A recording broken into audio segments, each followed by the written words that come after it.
Welcome Welcome to to Shade and Shade the in the City. City. I'm your girl Treese. It's Nels.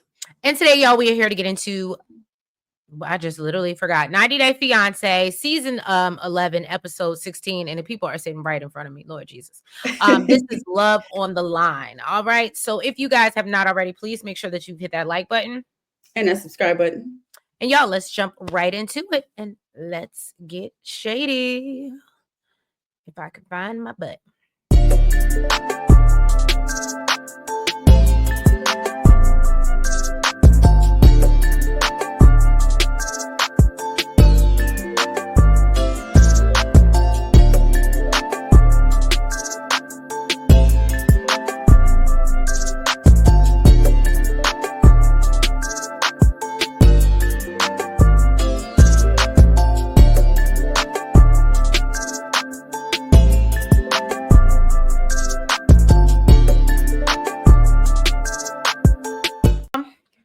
We start off with Amani or Amani, Matt, and Brenda. Okay. Now, they have finally, or on their way to Guadalajara to meet Annie's or Brenda's family. All right. Because even the family call her Brenda. All right. So, Annie Brenda said that she grew up without her mama and her daddy because they both passed and she was raised by her aunt, Virginia. Virginia. It's Virginia, girl. No, I know it's Virginia. I said Virginia. Okay. You sound like a gringo saying it. So she says that, they grew up poor, but, her aunt did the best that she could. So, everybody's nervous. And basically, Ani said that she admits, I ain't got no plan for when we met. Like, I don't know what to do. I'm a little nervous. She's concerned because her, She said, I'm just winging this. Yeah, clearly. She said her uncle is very religious and, she doesn't know if she'll be able to continue this relationship if he's not accepting of it. So Amani says that, basically I'm so hard on you because obviously my family was just as similar as to yours. And, basically you need to tell them this is what it is. And either they accept it or they don't. But of course, Ani's like, that's you and your family. And I need some more time. And so Amani's like, well, we ain't got no more time. It's now or never. So they finally get to her auntie house and they meet the family, and her aunt already, in my eyes, already had a side eye when they walked in. But eventually, after they gift her with some flowers, I think she had a side eye to Amani. And so Aunt Virginia said, you know what? I'm happy to meet Brenda's boyfriend and the little friend that they brought along. And I hope this is a great little relationship for them.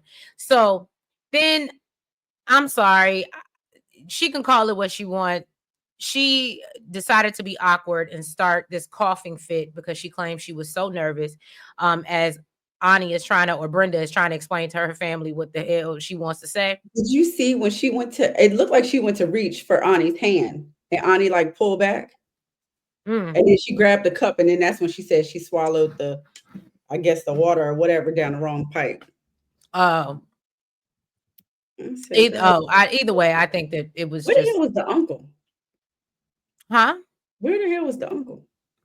Yeah, that was weird because at first I thought the other guy was her uncle, but then I realized that was her daddy. I mean, her brother. Her brother, yeah. So then Brenda decides to break the news to the family that I'm in a relationship with both of them, okay? And they're married, and we all want to get married. And so, Aunt Virginia said, look, I don't know what religion they are, but don't no religion allow that, okay? And so she explains, well, no, so they gonna get divorced. And so then basically Amani starts coaching her through it and is like, yeah, so tell her that, you're no longer by yourself. We're in this together, all three of us, and we're going to take care of you.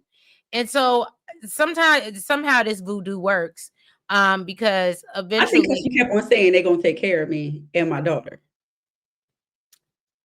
I guess. And so, yeah, I guess Auntie falls for it. I mean, first brother, he said, look, It's a little strange to me, a little above my head. But if that's what you want to do, I'm in support of your happiness. Go for it. Okay.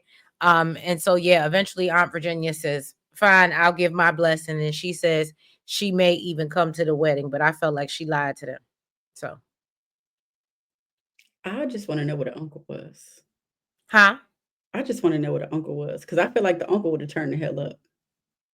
Yeah, no, I'm sure that's what she was expecting. And maybe, I don't know, maybe that's why the uncle wasn't there, because it would have went a lot differently. They would have had to shut down production.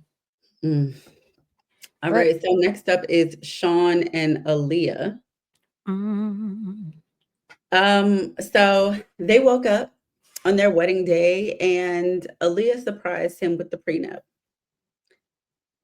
that she had to sign in front of him because he was like, where's your John Hancock? Like, this is no good without it. So she did sign it. Then he went down to do his mom's hair and let her know that they will be having a wedding and not just a party. Jackie came through to pick up Alliya to take her to the wedding venue so they could begin getting ready because we know it takes her forever and a day. Now, apparently, while cameras were rolling on Alliya and Jackie, Shawn had an emergency with his mom. He said that he was getting ready to leave when he saw his mom sprawled out on the kitchen floor in agony. Apparently, she had a slip and fall.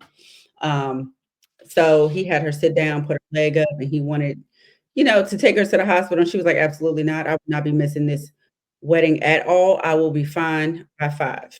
Okay. So Alliya is getting ready and running late as per usual.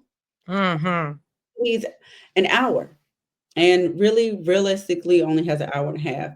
So, Shawn is headed over there. He's worried about his mom. So he called a friend to, pick her up because we know she's in a lot of pain. She can't even move. And the friend volunteered to go get her with a wheelchair.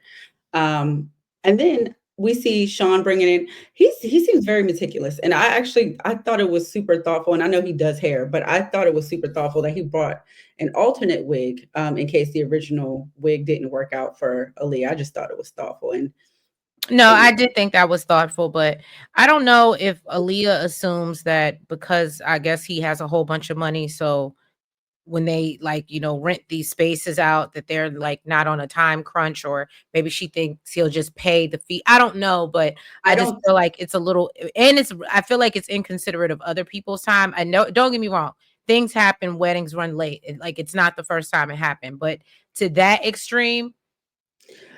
I wonder, so you know what? I thought about that and I kind of chalked it off to like it's an American thing. I wonder if they even charge. Oh, I get what you're saying. You Like know what the I'm whole saying? concept. I get what you're Like, saying. because in other countries, they are a little bit more lax. They may expect you to be running late. It's not like here where, you're expected to be on time. You know what I'm saying? Right. And if you're not, you got to pay for it.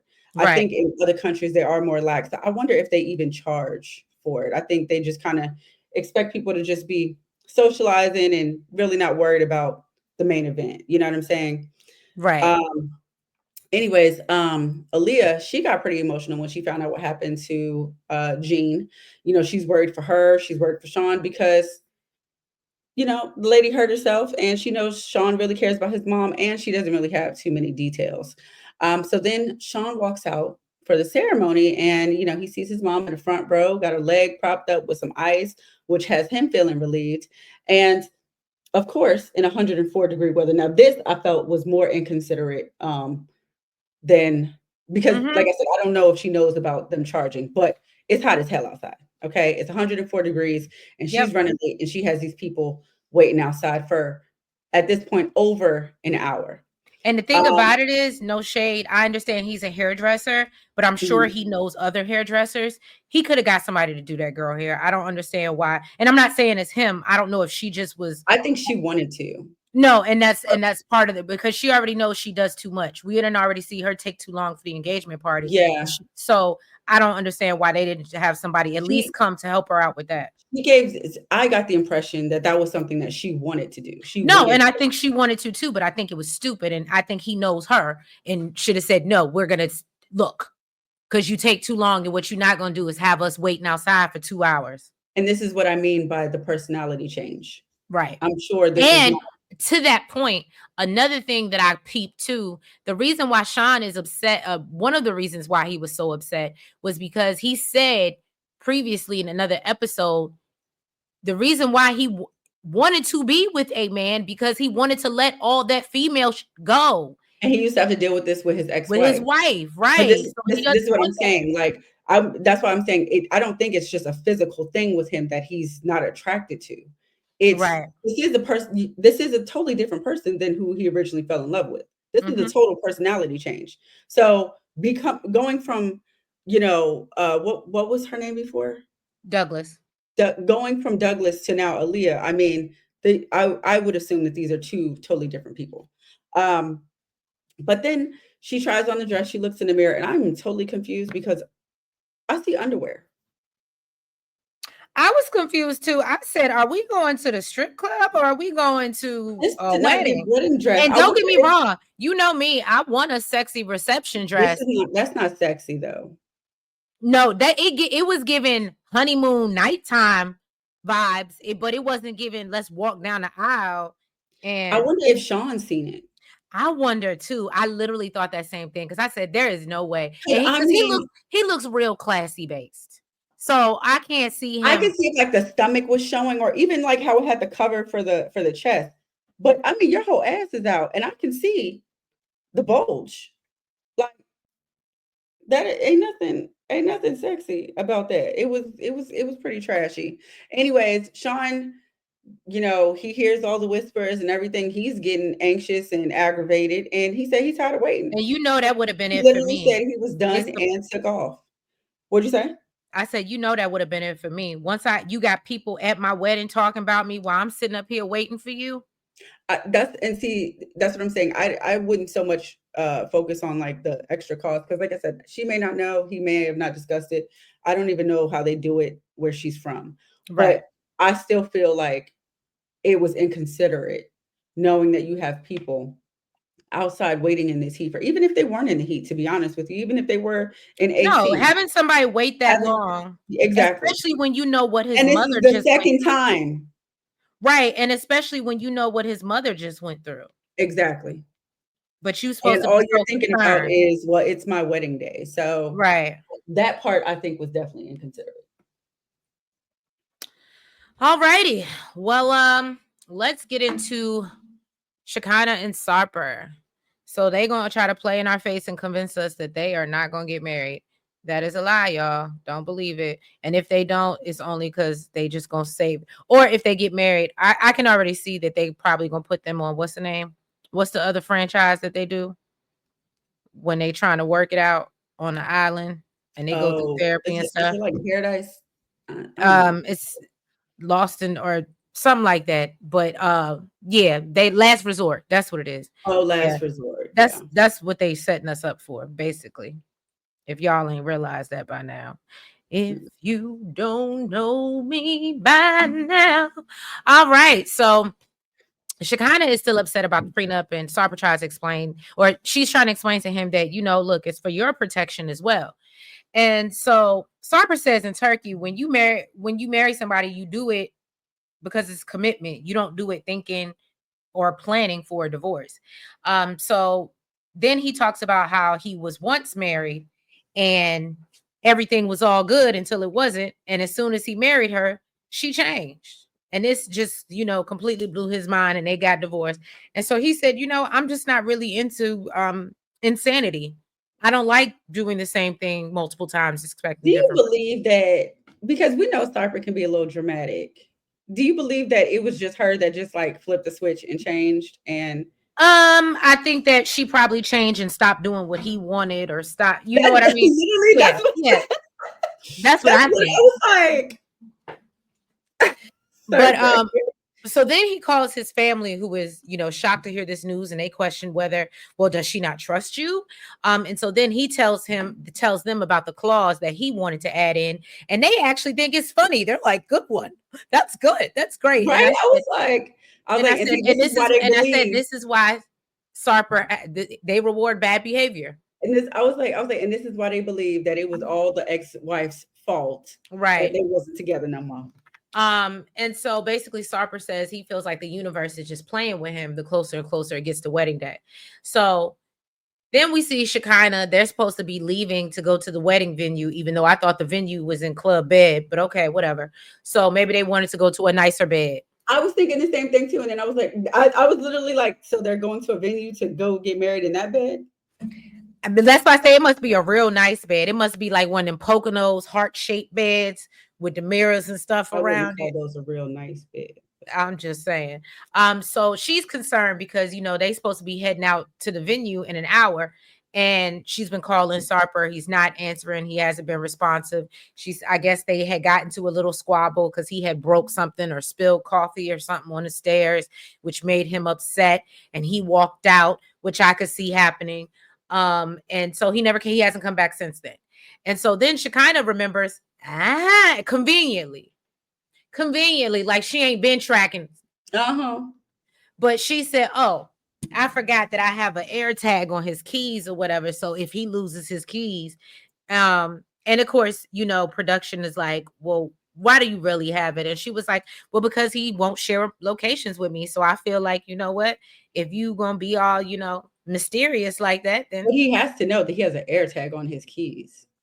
He probably doesn't know what it is.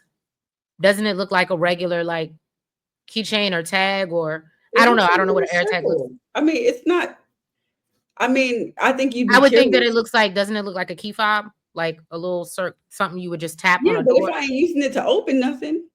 But how he does, I don't think he know. Like that's what I'm saying. Sarper ain't paying. He probably just think that's a part of the keychain. Okay. So, especially when he's using another, he probably just thinks it's a part of the keychain. He don't realize. It is probably new to him being from Turkey too. Right. They don't have it over there. So then, finally production tracks him down and he said, look, I've been thinking about it. My previous divorce is in my head, and you know what? I ain't trying to do this again. So Shekinah then rolls up on him and was like, well, what the hell are you doing? And so he's like, look, I'm scared. She's like, what you mean you scared? And he was like I said. And she was like, so, well, now I'm scared. Are you sure you still want to get married? And then of course they cut it off there. And like I said, I think they're gonna, if they do get married, either way, whether they do or they don't, they're gonna end up on last resort, because that's just what TLC like to do, recycle couples that we tired of seeing already. And they don't mind going because they want that paycheck. That part. All right. So next up is Jessica and Juan. Now this fool, he had me a little upset. I think I'll let you go into because of the Spanish thing. I think that he had rights. I think that he had a valid argument. I think the way that the way he communicated his argument was poor. I think it was a kind of tit for tat thing, if I'm being honest. I do think it was tit for tat. I think it was like, you giving me an ultimatum, I'm gonna give you an ultimatum. But there's a difference between saying, hey, don't go on this cruise. No. And no, absolutely. But you know how men are, like they can be, right. Pretty immature. Yeah. No, and I absolutely agree with you. I think it was tit for tat, but I just thought the request and the time frame when they get married the next day to be like, if you don't know Spanish, it's over. Well, guess what? I guess it's over then. I think he's looking for any excuse to get back on that damn boat, child. That all too. Right. I thought he was looking for an excuse to get back on the boat, right? So they got to the rental house in Colorado. Their wedding will be in 2 days. Juan said he has a couple people coming in from Spain, and his friend Leonardo coming in from New York. So his aunt Noelva and Uncle Ruben arrived, and some cousins. He said it would be amazing to have his parents there, but they're no longer with us. So having his uncle and aunt makes up for it. And they said it means a lot to them as well. And Jessica is there just butchering the most basic Spanish words. I mean, I was like, girl, you didn't even take like Spanish classes in school? Like, girl, she grew up in Wisconsin. No. They don't do Spanish classes. She couldn't even say welcome. Bienvenidos. That was the name of our book in Spanish. Bienvenidos was the name of our Spanish book. She said the population was all of 400. He is probably the only Spanish person in that town. No, she ain't have no Spanish book. Child, I was like, look, I'm looking at you. You were expecting too much of her. Look, and listen, when she said, look, I came a long way. I could only count to 10. I was like, girl, right. Look, I was like, not far enough. You stupid. And so then the next day, his best man, Leonardo, arrived. And he's super happy to see Juan's aunt and uncle, because this is the first time seeing them in 23 years, over 23 years. And Juan is excited. He feels good. He said having his people there, it makes him feel like, his culture is there. So then Juan and Leonardo decided to go, well, they were told to go get some groceries. And on the way there, Leonardo did a little check-in, see how he's doing. Juan said he's adapting to being a new father, but he's worried about his son missing out on his culture. And Leonardo told him, don't worry about that. He has 2 kids that he speaks Spanish to them 100%. And he saves, English for the school. Now, in the confessional. And I feel like a lot of Hispanic people do that. I do too. Well, never mind. In the confessional, basically he says that it's because his ex-wife spoke, I guess, Leonardo and the ex-wife spoke Spanish to their children, but in his household, he's the only one that speaks Spanish. Now, somehow they ended up playing darts when they were supposed to be going to get groceries for the house. I think that would have pissed me off. I think that would have mattered, especially with all them kids they had in that house. Yeah, like we hungry, okay, and y'all out there playing darts and stuff. But so he's telling Leonardo that he has to find a way for the kids and Jessica to learn Spanish. Apparently, in the 4 years they've been together, Jessica promised him that she was going to learn Spanish. He said, before we say I do, that has to be fixed, which is literally at this point in a day. Right. And that's why I said, okay, so you on one. Exactly. You must have had too much cerveza. So when they got back to the house, he took her outside to have a conversation, and he told her that he's concerned about. And then that play, that's another thing that annoyed me. Why do we need to do this tonight? The day, he said before the wedding, because the wedding is the next day, girl. I guess, but that just sounds crazy. He said we got to do this ASAP. We got to take care of this before the wedding. All right. So he let her know that he's concerned. What is she gonna do? Go on Duolingo in the middle of the night? And I'm just. I guess she better get past Hola. And Diez. You stupid. Okay. And so he said he's concerned about his son losing his culture and not being able to communicate with his family back in Colombia because he doesn't speak the language. What's so crazy is he wasn't worried about that when he was worried about getting on that damn boat. But I ain't hear that from me. This is why it's different. It was like, you gave me an ultimatum, I'm gonna give you one too. Right. That's exactly how I feel it was. It said that it would be easier to learn a language if everybody in the house spoke Spanish, but he's the only one. And she said, she's come a long way. She only knew how to count to 10. I'm gonna leave that one alone. But then she started talking about how, she's busy and she has help now, but before she was doing it on her own. And he said, you can't just say basically you're too busy for your son's culture and you don't have time to learn it. I said, oh, well, okay, well. Okay, he said, I'm putting my foot down. Yeah, I think now I don't know if he felt disrespected in that moment, because I did think he was putting a little 20 on 10 when he was talking to her, but I think it was more that he kept trying to brush it off. And I actually felt him when he said that. Because we would feel the same way if it was like a biracial child. You can't. Yeah, no, I get what you're saying. But and realistically, I don't know if he wanted her to learn Spanish that night. I think that he was looking for a realistic goal of when we're going to start doing this, because she does keep pushing it back. And I think, to be honest with you, I think he would have been satisfied with that. Instead of coming to me with excuses, I've been busy, blah, blah, blah, because you keep on doing it. Look, you know what? Give me 6 months to get started. Or right. Like okay. I hear what you're saying. Compromise. Exactly. But she wasn't given that. And I mean, he didn't voice that that's what he was looking for either. So, you know, he says that, yeah, okay. So then he brings up his cousin who learned Spanish, but she's like, she interrupts him and says, well, he went to live in Colombia. And he said, it doesn't matter how he learned it. He learned it. Okay. Which I think he was basically saying it was another excuse. Right. And then he's talking about how, you know, all he's hearing is excuses. And when he tries to say something, he's being interrupted. So she said she's feeling blindsided and wants to know if, are you saying this is a deal breaker? If I don't learn Spanish, you ain't gonna marry me. And I mean, they kind of left it off at that. But like I said, I don't think that he was necessarily looking for, especially the night before their wedding, looking for like, I'm going to start tonight or I'm going to learn tonight. Just give me I want to see that you see, I want you to acknowledge that, yes, it's important to you and I haven't made the best effort and I will give the effort. Yeah, exactly. And I think that part I did understand. No, and see, I think if she would have said it just how you said it, Treese, it would have been an okay conversation. It wouldn't have got so heated. Yeah, he would have felt hurt because honestly, I did feel like she was being dismissive.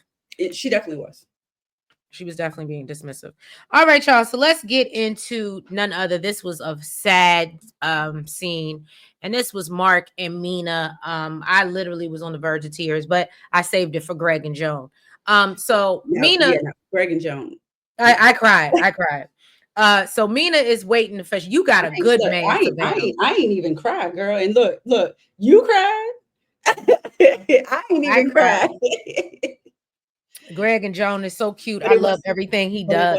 Like I said, she got a good man, Savannah. Okay. Anyway, but we talking about Mark and Mina. I guess he a good man too.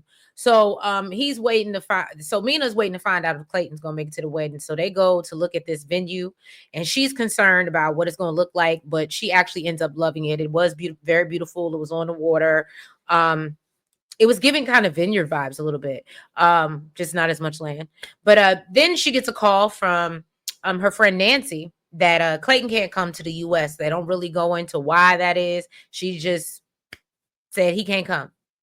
Sorry. And so, of course, Mina breaks down crying. And Nancy lets her know. And by the way, Clayton is not aware of this at all. And his bags are packed and ready to go. And so then she comes back and tells Mark that, look, Clayton can't come, and so she doesn't want to get married. And that was Mark and Mina.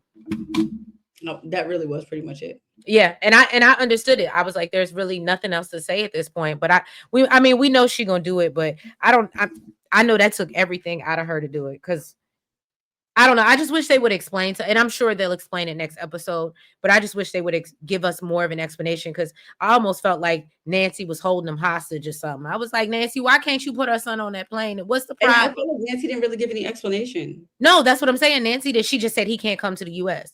And I was like, so are they going to explain to us? I wonder if it was edited or if Mina already knows what the situation is explained. I don't know.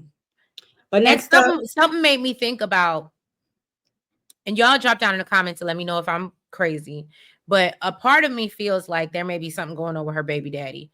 I don't know how things work out there in France or how it works here, but like if you were to move to France, no, you can't.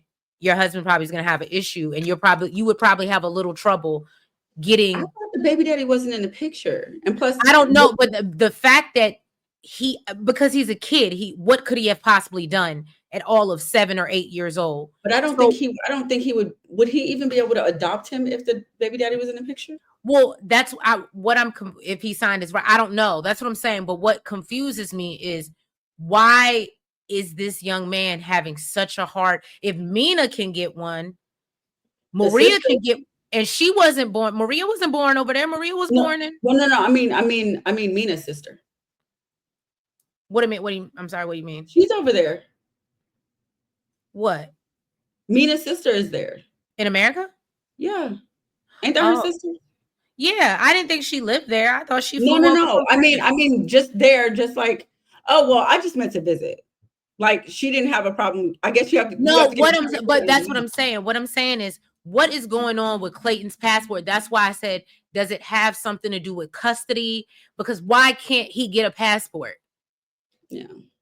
That's what's a red flag to me. Why are they only flagging this little boy and not saying, Mina, you can't go. The little baby, you can't go. Something's not right. And the only thing I would think is it has to be something with the other parent is not signing off. Because you do, at least here in America, you do need both parents to sign off for a passport for your kid. So and look, and you still need a letter for them to travel, even with the passport. Right. So that's the only thing that I can think of, because I don't understand why he can't get over here. But I'm sorry, I spent too much time on that. Let's move on to Greg and Joan. Greg and Joan. This was my favorite scene from the episode. He put a lot of thought. Yes, it was beautiful. This is acts of service. That's yes. Girl, let me tell you, that would have made me fall in love all over again. Okay. Look, Joan said, I know I got a good man. Okay. Yes, she did. So Greg and Joan, they got a rental. Well, he got a rental for a few days because that check, that New York State check is coming through in the clutch. Okay. He said the check is checking. The check is checking, and they're excited about the fact that they won't be interrupted by his mother. Okay, they'll be able to scream, holler, do whatever they want. Apparently, Greg has some surprises in store for Joan at the dinner rehearsal. Now, when they see the rental, Joan is just more excited about them getting their own place. They are literally envisioning having a family and having their own. Now, while she's checking out the house, he went to the trunk and pulled out some traditional garments that he got from Brooklyn. I love that. And he's going to surprise her with. He said that he couldn't find Ugandan garments, but he found traditional Nigerian garments. Now, it was really sweet. He did this just because, Joan's family won't be able to make it.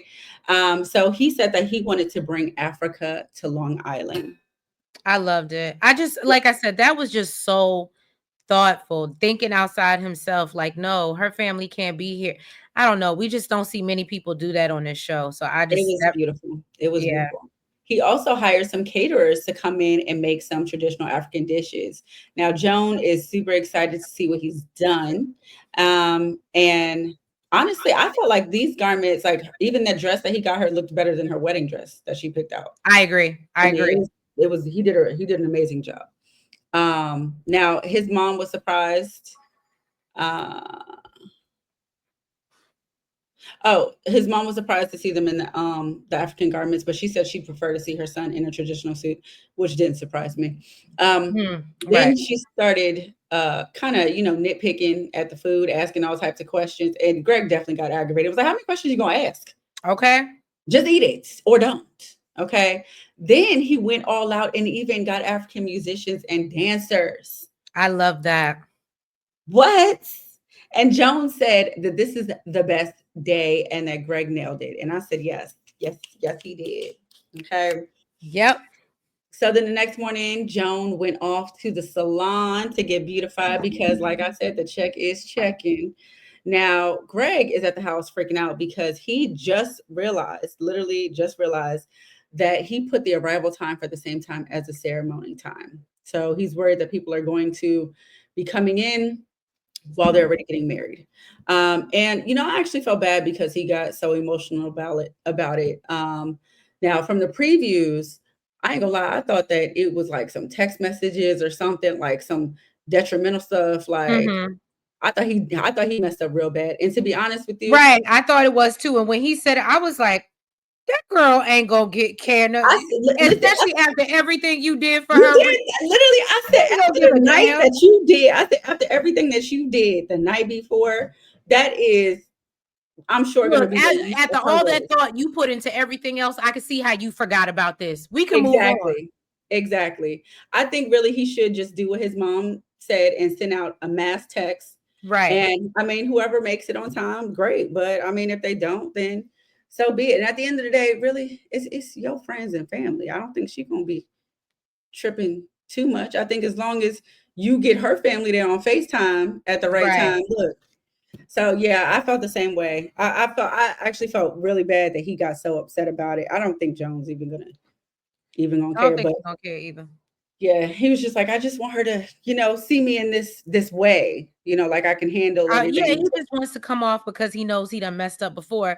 So he doesn't want her to start thinking like, oh, I can't trust him with anything. Like I can't depend on him. I get where he was coming from, but again, he was stressing him. And granted, we got to remember it's a TV show too. So a lot of that might have been just putting 20 on 10 for the cameras. Cause let's just be real. Joan and what's his name? Joan and Greg are so unproblematic. You got to bring some type of drama to the. That's to what I the said, girl. I thought it had. I was like, what? Talk about I yeah. messed up real bad. I thought she found some text messages or something. Sir, you messed up the time. Right. Boy, bad. Look, as long as we still get married, who give a damn And what really, time they're it is? supposed to be there before the arrival time anyway. Okay, even if they're waiting outside. Okay. I wouldn't stress it. Right. But all right, y'all. Well, that was this episode of the 90-Day Fiancé. If you guys have not already, please make sure that you've hit the like button. Make sure you comment. Make sure that you guys subscribe. And you hit the notification bell. And make sure you're following us on all the platforms. That's the TikTok, Blue Sky, IG, and the Facebook. And yeah, we will catch you next week. And I feel like at this point, with the weddings coming, like, please let's not drag this out. Let this be 18 and let's do the tell all and let's be done at 20, 90 day, please. Please. Okay. It's the phase. Just let's be done. All right. But yeah, we appreciate y'all. We thank y'all. I'm gonna catch you next week. Bye-bye. Good night.